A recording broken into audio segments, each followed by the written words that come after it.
Jagtial DSP కార్యాలయంలో Raghuchander media సమావేశం నిర్వహించారు. వారం క్రితం జగిత్యాల పాత బస్టాండ్లో జరిగిన దొంగతనం కేసు వివరాలను చెప్పారు. 37 తులాల బంగారం అపహరణకు గురైనట్లు బాధితులు ఫిర్యాదు చేశారు. రంగంలోకి దిగిన పోలీసులు ముఠాలోని సభ్యురాలి నుండి 31 తులాల బంగారం రికవరీ చేసుకున్నారు. మిగతా 7 తులాల బంగారం మరో 3 నేరస్తుల కోసం గాలింపు జరుగుతున్నట్లు డీఎస్పీ రఘుచందర్ చెప్పారు. ఈ నలుగురు మహారాష్ట్రలోని నాగాపూర్ పట్టణానికి చెందినవారు. వీరికి పలు అంతరాష్ట్ర దొంగతనాల్లో ప్రమేయం ఉందని డీఎస్పీ తెలిపారు. ఈ సమావేశంలో town CI Venugopal, SI Kiran Kumar, Nazeer Khan, constable జీవన్లు పాల్గొన్నారు.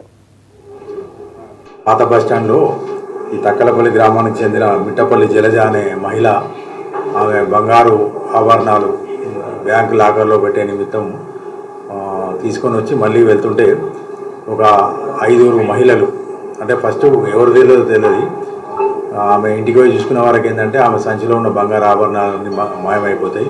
దాని మీద ఆమె పోలీసులకు ఫిర్యాదు ఇచ్చింది. దాదాపు 31 తులాల బంగారం పోయిందని చెప్పి ఫిర్యాదు మీద కేసు నమోదు చేసుకున్నాం. తర్వాత వాళ్ళు ఏంటంటే మళ్ళీ తిరిగి పరిశీలించుకొని ఇంకా కొన్ని నగలు ఉన్నాయని చెప్పి మళ్ళీ మాకు వాంగ్మూలం ఇస్తే మొత్తం 38 తులాల బంగారం ఆమె సంచిలో నుంచి మిస్ అవుతుంది బస్టాండ్ ఏరియాలో.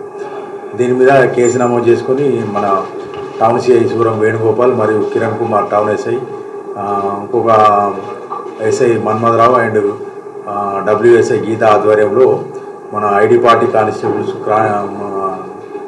నజీర్ హెడ్ కానిస్టేబుల్, మన జీవన్, వీళ్ళందరూ మన సిబ్బంది అందరు కలిసి ఏంటంటే దీని మీద వాహన తనిఖీలు మరియు మన ఇంటెలిజెన్స్ ఉపయోగించేసి అన్ని ఈ దొంగల గురించి వెతకడం జరిగింది. దానిలో భాగంగా ఏంటంటే సాంకేతిక పరిజ్ఞానం అంటే సీసీ కెమెరా ద్వారా ఒక బస్టాండ్లో ఒక చిన్న అనుమానిత ఒక క్లూ దొరికింది. దాన్ని పట్టుకొని వర్కౌట్ చేస్తుందంటే వాళ్ళు 5 మహిళలు ఉన్నట్టు గుర్తించడం.